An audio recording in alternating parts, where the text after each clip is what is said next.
eligible cost charts, beginning on page 52.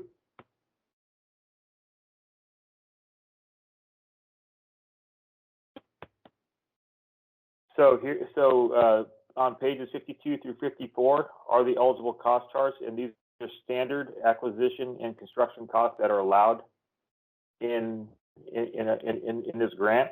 So go ahead and take a quick look, and then I'll discuss a little bit more about ineligible costs.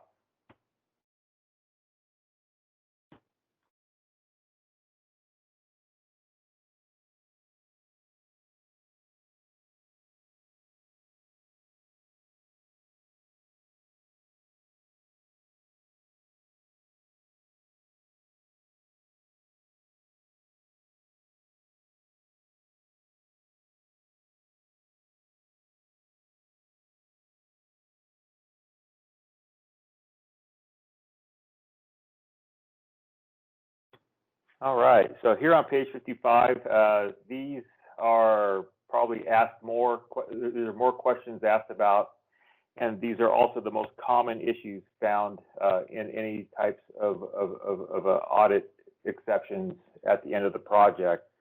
So the ones that are the most are, I'm going to kind of go through.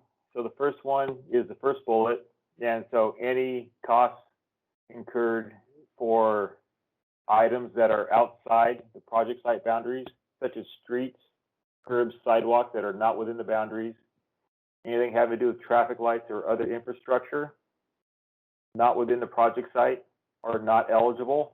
We had a question yesterday about electrical and sewer and water hookups. Those hookups would be eligible if the hookup happens within the project boundary site. So if that hookup or any hookups from the boundary into the park would be eligible. The second bullet here is also a huge one.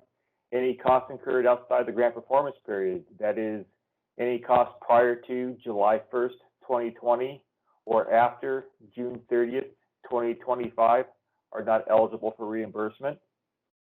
Any types of indirect costs are also not eligible. So anything like copy paper or toner or anything to keep the lights on are not eligible for reimbursement.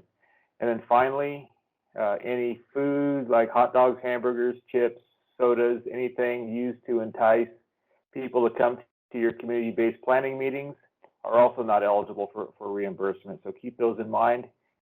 And if you have any questions about anything that's not on this list, be sure to contact your regional competitive project officer.